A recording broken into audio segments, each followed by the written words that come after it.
Fore digiõpe metsandushariduses.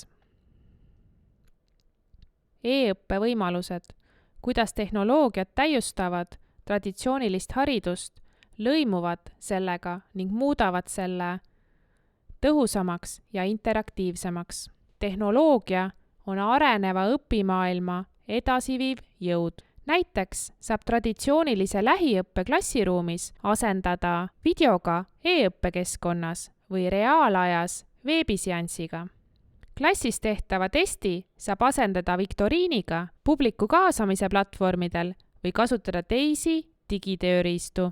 Õpiku saab asendada e-õpikuga, kus pilte ja multimeediamaterjale saab uurida sõrme abil ekraanil libistades. Konkreetsete teemade avamiseks tuleb klõpsata nupule ja sõnastikufunktsiooni abil saab eraldi aknas vaadata mõiste definitsiooni, kui klõpsata sõnal, mille tähendus on tundmatu. Siiski tuleb rõhutada, et tehnoloogia ei muuda suhtumist teadmistesse.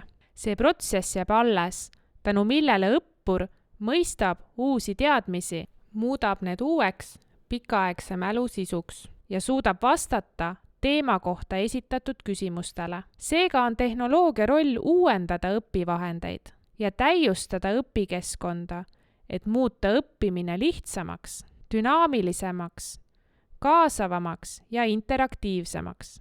Võimalused. Käsitleme võimalusi, mida annab digitehnoloogiate kasutamine. Kokku tuvastasime e-õppe 7 võimalust. Asukohast sõltumatu õpe. Võimalus tehnoloogia abil ületada ruumi ja ajapiirid.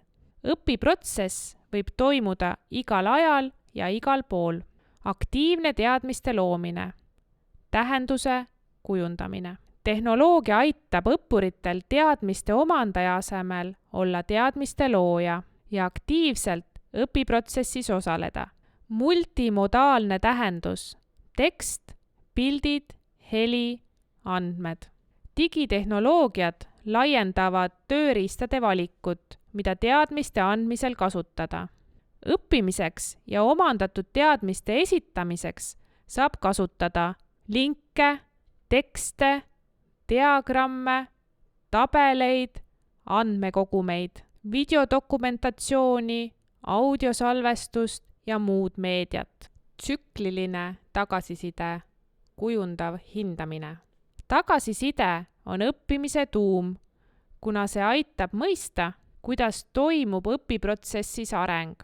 Digitehnoloogiad võimaldavad anda tagasisidet samm-sammult, kui teadmisi luuakse ja mitmest allikast.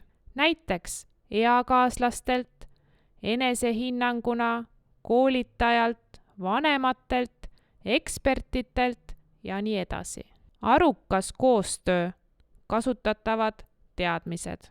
Digitehnoloogiad soodustavad koostöist keskkonda ja sotsiaalvõrgustikke. Tänu paljude panusele saavad õppurid aktiivselt õppetöös osaleda ja luua üksikasjalikumaid teadmisi. Metakognitsioon, mõtlemisest mõtlemine. Mõtlemisest mõtlemine on e-õppurite jaoks oluline tegevus. See aitab mõista, mida on õpitud ja kuhu ollakse teel. Millised valdkonnad on nõrgad ja millised tugevad, milliseid küsimusi küsida. Diferentseeritud õpe, kõigile vastavalt huvidele ja vajadustele.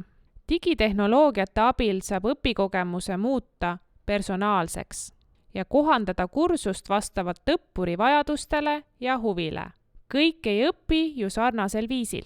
Fore, digioskused metsandushariduses.